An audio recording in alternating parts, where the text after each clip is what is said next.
the worst outcome in the world is not having self-esteem. Why?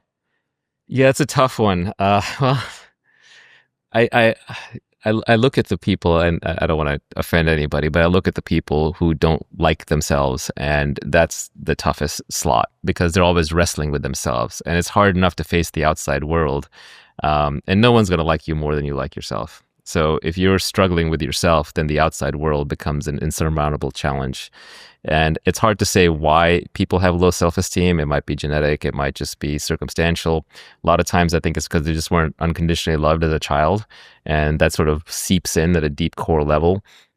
But self-esteem issues can be the most limiting. One interesting thought is that, to some extent, self-esteem is a reputation you have with yourself. You're watching yourself at all times. You know what you're doing, and you have your own moral code. Everyone has a different moral code. But if you don't live up to your own moral code, the same code that you hold others to, it will damage your self-esteem. So perhaps one way to build up your self-esteem is to live up to your own code very rigorously. Have one and then live up to it. Another way to raise your self-esteem might be to do things for others. If I look back on my life and, what are the moments that I'm actually proud of? There's very far and few between. And it's not that often. And it's not the things you would expect. It's not the material success. It's not having learned this thing or that. It's when I made a sacrifice for somebody or something that I loved. And that's when I'm actually, ironically, most proud. Now, that's through an explicit mental exercise, but I'll bet you at some level I'm recording that implicitly. So that tells me that even if I am not being loved, then the way to create love is to give love, to express love through sacrifice and through duty. And so I think doing things like that can build up your self-esteem really fast. It's interesting when you talk about sacrifice, because a lot of the time people say, well, I sacrificed so much for my job. It's like, yeah, but that was you sacrificing something that you wanted less for something that you wanted more, as opposed to genuinely taking some sort of cost. And I wonder whether if self-esteem is you adhering to your internal, your actions and your values aligning, even when it's difficult, or perhaps even more so when it's difficult. I wonder whether there is a price that people who are more introspective, high integrity, pay, because you think, well, you've got this heavier set of overheads that you need to pay in some way. Well, if being ethical were profitable, everybody would do it, right? So at some level, it does involve a sacrifice. But that sacrifice can also be thought of as you're thinking for the long term rather than the short term. For example, the virtues are the set of virtues is a set of beliefs that if everybody in society followed them as individuals, it would lead to win-win outcomes for everybody. So if I am honest and you are honest, then we can do business more easily. We can interact more easily because we can trust each other. So even though there might be a few liars in the system, as long as there aren't too many liars and too many cheaters, a high-trust society where everybody's honest is better off. And I think a lot of the virtues work this way, right? If I don't go around sleeping with your wife and you don't sleep with mine, and if I don't take all the food that's at the table first and so on, then we all get along better and we can play win-win games. In game theory, the most famous game is Prisoner's Dilemma, but that's all about everybody cheating and the Nash equilibrium. The stable equilibrium there is everybody cheats. And the only way you can play a win-win game is if you have long-term iterated moves. But that's not actually the most common game played in society. The most common game played is one called a stag's hunt, where if we cooperate, we can bring down a big stag and both have big dinners. But if we don't cooperate, then we have to go hunt like rabbits and we each have small dinners. So most of, and that game has two stable equilibriums. And one could be where we're both hunting the rabbit and one could be where we're hunting the stag. So the high trust society is a more virtuous society where I can trust you to come hunt the stag with me and show up on time and do the work and divide it up properly. So you want to live in a system where everybody has their own set of virtues and follows them, and then we all win. But I would argue you don't need to do that for sacrifice. You don't need to do that for other people. You can do it just purely for yourself. You will have higher self-esteem. You will attract other high virtue people. Would I go on a stag hunt with me? Correct. Yeah, that's right. And if you're the kind of person who long-term signals ethics and virtues, then you'll attract other people who are ethical and virtuous. Whereas if you are a shark, you will eventually find yourself swimming entirely amongst sharks, and that's an unpleasant existence. But again, this goes back to the equivalent of the marshmallow test. And by the way, the marshmallow test does not replicate. I saw it got replication crisis hard recently. But it is about trading off the short term for the long term. And so I think for a lot of these so-called virtues, there are long-term selfish reasons to be virtuous. Yeah.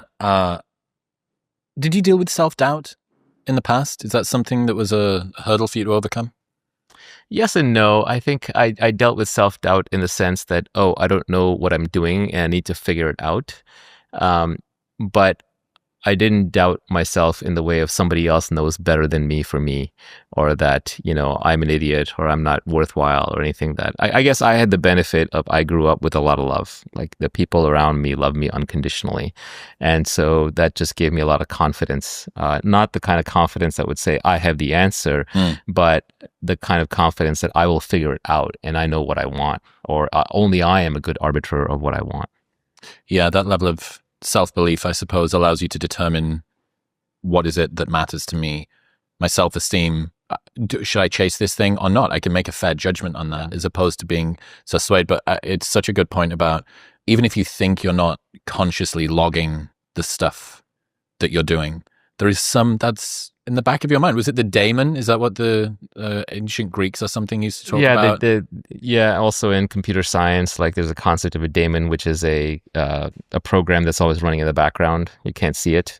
Okay. But yeah, it probably comes from the ancient Greek daemon. But yeah, what you know that you don't even know is far greater than what you know, right? You can't even articulate most of the things you know. There are feelings you have that have no words for them. There are thoughts you have that are felt within the body or subconsciously that you never articulate to yourself. You can't articulate the rules of grammar, yet you exercise them effortlessly when you speak. So I would argue that your implicit knowledge and your knowledge that is unknown to yourself is far greater than the knowledge you can articulate and that you can communicate. And so at some level, you're always watching yourself. That's what your consciousness is, right? It's the thing that's watching everything, including your mind, including your body. So if you want to have high self-esteem, then earn your own self-respect. I had this idea, the internal golden rule. So the golden rule says, treat others the way that you should be treated, you want to be treated. The internal golden rule says, treat yourself like others should have treated you. And it was a riposte to maybe people that didn't grow up with unconditional love in that way. On the love thing, one of the interesting things about love is you can try to remember the feeling of being loved. So go back to when someone was in love with you or someone did love you, and like really remember that feeling, like really sit with it and try to recreate it within yourself. And then go to the feeling of you loving someone and when you were in love. And I'm not even talking about romantic love necessarily, so be a little careful there. I'm talking more about like love for... And sometimes get complex if you're talking about past romantic love. Right, a sibling or a child or something like that, or a parent. And think about when you felt love towards someone or something. And now, which is better? And I would argue that the feeling of being in love is actually more exhilarating than the feeling of being loved. Being loved is a little cloying. It's a little too sweet. You kind of want to push the person away. It's a little embarrassing. And you know that if that person is too much into it, that you feel constrained. On the other hand, the feeling of being in love is very expansive. It's very open. It actually makes you a better version of yourself. It makes you want to be a better person. And so you can create love anytime you want. It's just that craving to receive it that's the problem. You have one life, don't settle for mediocrity. Don't settle for mediocrity. And I think the only, people debate intelligence, for example, right? We talk about IQ tests and all that. But I think the only true test of intelligence is if you get what you want out of life. And there are two parts to that. One is getting what you want, so you know how to get it. And the second is wanting the right things, knowing what to want in the first place. I could want to be a 6'8" basketball player, and I'm not going to get that. So it's wanting the wrong thing. So that's wanting something that you can't get. That's wanting something you can't get. There's also wanting something that you don't want. Yeah, wanting something that's a booby prize. There are plenty of booby prizes out there too, right? I haven't heard that word in about 20 years. Yeah, prizes that are just not worth having or that create their own problems. Well, if you're not careful, you can end up in a place in life not only that you don't want to be, but one that you didn't even mean to get to. That's if you're kind of proceeding unconsciously. But how many people and usually I think people end up there because they are going on autopilot with sort of societal expectations or other people's expectations. So, or out of guilt or out of like mimetic desire. Peter Thiel has this whole thing from René Girard about how mimetic desires are picked up from other people. And some of those are automatically baked into society, like, go to law school, go to med school, go to whatever, go to business school. Or they might be from watching what your friends are doing and, the other monkeys are doing. Or it might just be, what your parents' expectations are. It might be out of guilt. Guilt is just society's voice speaking in your head, socially programmed, so you'll be a good little monkey and do things that are good for the tribe. But I think the best outcomes come when you think it through for yourself and decide for yourself. And I don't think people spend enough time deciding.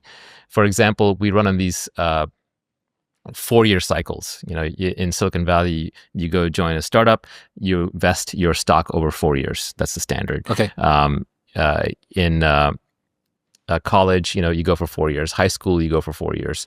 Some things take longer. You have children, they hit puberty 9 years later. That's like a 9-year cycle until that relationship changes. But we're used to these fairly long cycles, multi-year cycles in which we are committed to things. You go to law school, 4 or 5 year cycle. You go be a lawyer, 40-year cycle. These are very long cycles. The amount of time we spend deciding what to do and who to do it with, very short, very, very short, right? We spend, 3 months deciding, 1 month deciding on a job where we're going to be for 10 years or 5 years. And because a lot of discovery is path dependent, where the next thing you find on the path is dependent on where you were on the previous path, you sort of start going down this vector that is a very long distance. So people decide frivolously which city to live in, and that's going to decide who their friends are, what their jobs are, their opportunity, their weather, their food supply, their air supply, quality of life. It's such an important decision, but people spend so little time thinking it through. I would argue that if you're making a 4-year decision, spend a year thinking it through, like really thinking it through. 25% of the time. Yeah, exactly. There's the secretary theorem. I don't know if you know that one. Is that computer science. After you've done this many people, pick Correct. The best one of the next however many? That's right. Yeah, the secretary theorem is this computer science professor is trying to figure out how much time he should spend interviewing secretaries and then how long to keep the secretary. So let's say he's going to have a secretary for 10 years. Does he keep searching for, 1 year, 2 years, 3 years, 1 month, 2 months? What is the optimal time? And it turns out that the optimal time is somewhere around a third. About a third of the way through, you take the best person you've worked with and try to find someone that good or better. So by the time you've gone about a third of the way through, you have, seen enough that you now have a sense of what the bar is. And then anybody who meets or exceeds that bar is good enough. And this applies to dating, this applies to jobs and careers, this applies generally. But the interesting thing about the secretary theorem is that it's actually not time-based. It's not based on 1/3 of the time. It's iteration-based. The number of candidates. The number of shots you took on goal. Yeah. That's right. So you want to have lots and lots of iterations. So in that sense, you need to bail out quickly and you need to be decisive quickly.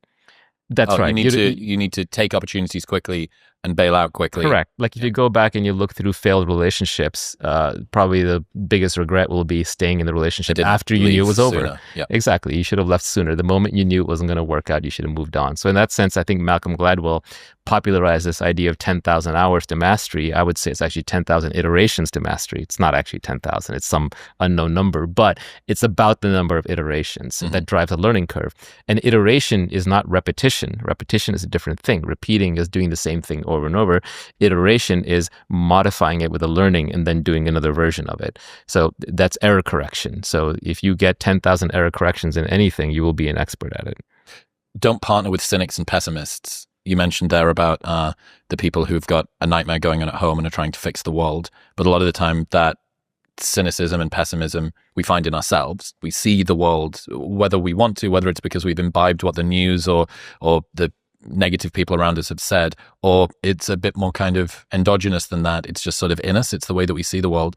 How can people avoid cynicism and pessimism within themselves?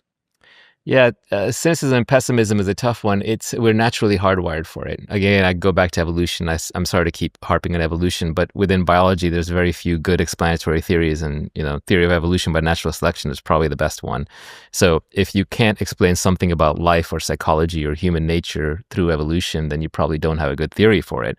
And I would say that pessimism is another one that comes out of this, which is in the natural environment, you're hardwired to be pessimistic because let's say that I see something rustling in the woods. And if I move towards it and it turns out to be food and prey, then good, I get to eat one meal. But if it turns out to be a predator, I get eaten, and that's the end of that. So we are hardwired to avoid ruin, and just dying.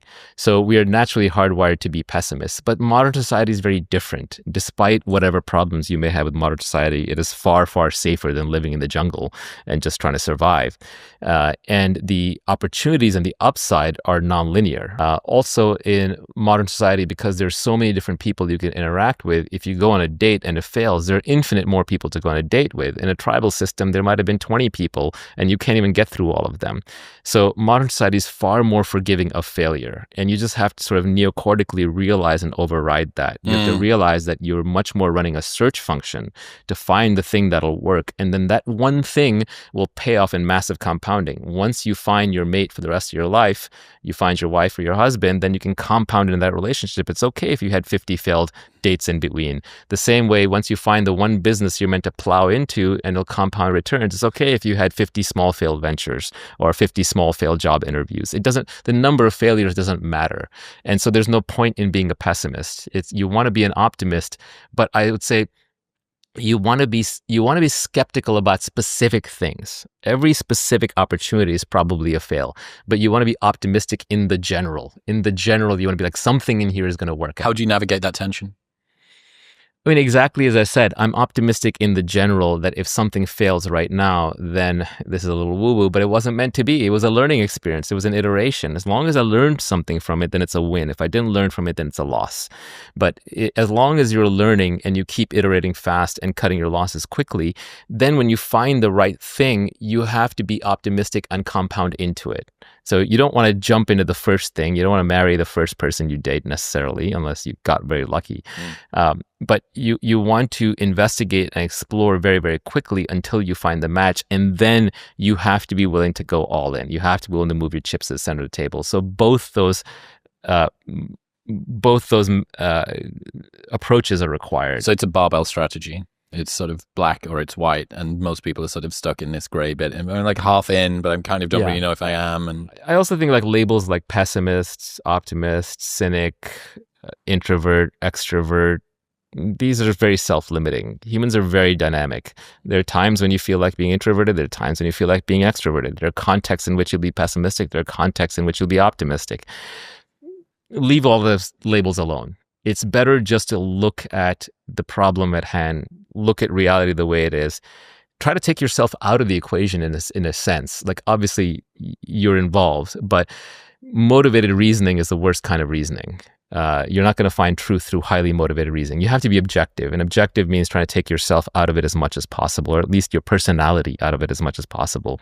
And so to the extent you run with this thick identity and personality, it's going to cloud your judgment. It's going to try and lock you into the past. If you say, I'm a depressed and unhappy person, I'm going to be unhappy, that's a way of locking yourself into your past. Even saying, I have trauma, I have PTSD. You feel something. There are memories, there are flashes, there are occasional bad feelings.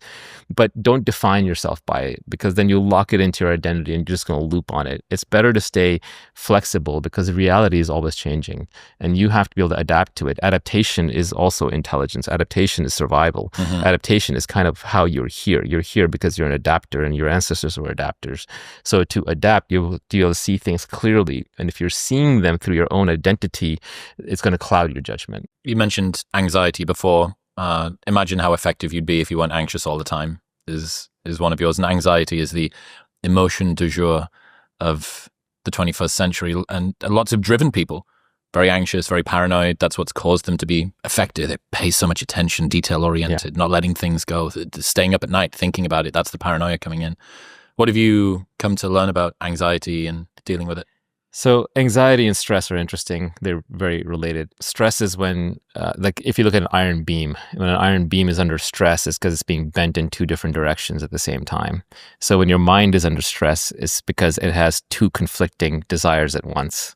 So for example, you want to be liked, but you want to do something selfish and you can't reconcile the two. And so you're under stress, but you want to make money. So you're under stress, right? So you have two conflicting desires. And I think one of the ways to get through stress is to acknowledge that, oh, I actually have two conflicting desires.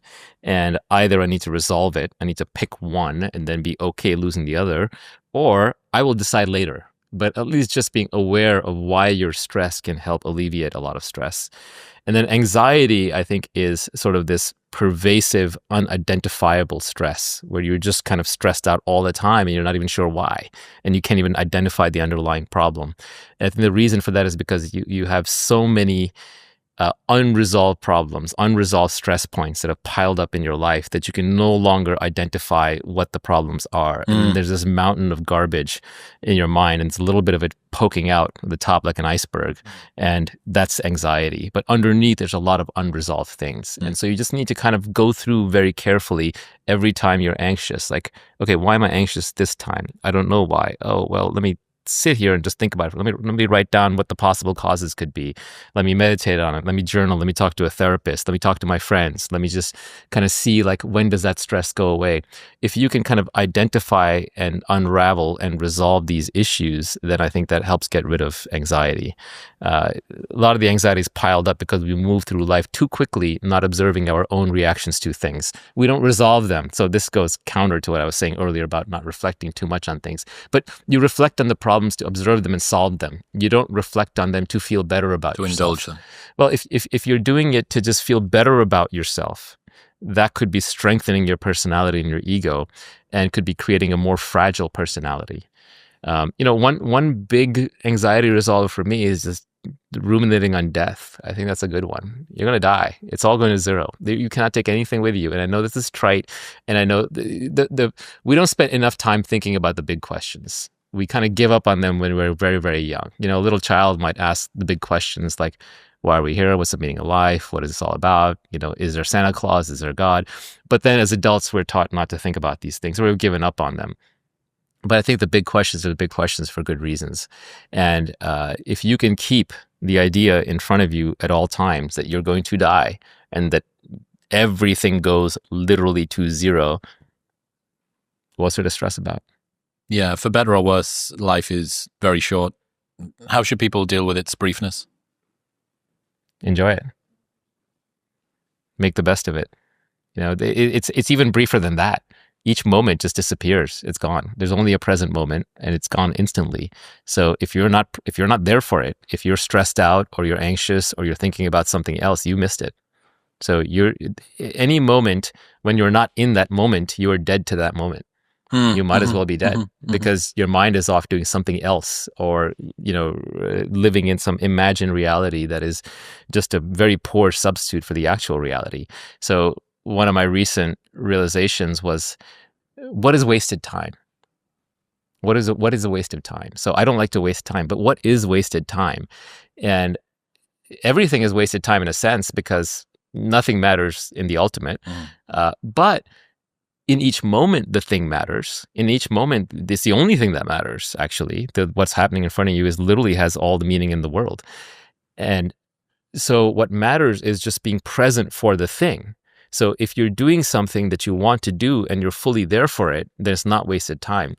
If you don't want to do it and your mind is running away from it, and you're reacting against it, and you're wishing you were somewhere else, and you're thinking about some other thing, or you're anticipating some future thing, or regretting some past thing, or being fearful of something, then that's wasted time. That's time that's being wasted when you're not actually present for the reality in front of you. So my definition of wasted time, yes, I do want some material things in life, and there are things that have more value than others within this life, but this life is very short and bounded.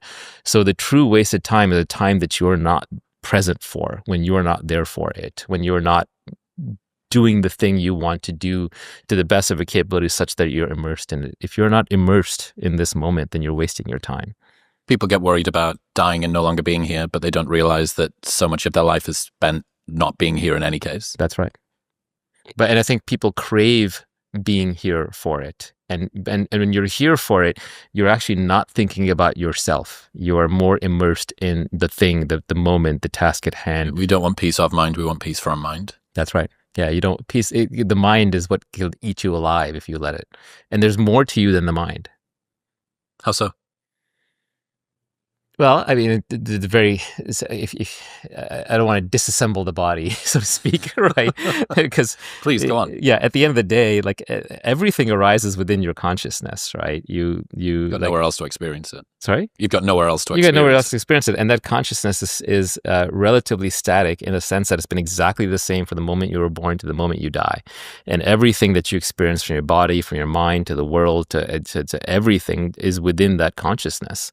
And that thing, that base layer of being, and this is what the Buddhists will tell you, is the real thing. Everything that comes and goes in the middle, including your mind, including your body, is unreal. And trying to find stability in those transient things is your castle that you're building on sand that's going to crumble. Life is going to play out the way it's going to play out. There will be some good and some bad. Most of it is actually just up to your interpretation. You're born, you have a set of sensory experiences, and then you die. How you choose to interpret those experiences is up to you, and different people interpret them in different ways. Yeah, it's the old line about two people walking down the street. They're having the exact same experience. One is one is happy, one is sad, right? It's a narrative in their heads. It's how they choose to interpret. So I think when I said that, it was a long time ago, I was talking more about having positive interpretations and negative interpretations. But these days, I think it's better just not to have any interpretations. And to just allow things to be.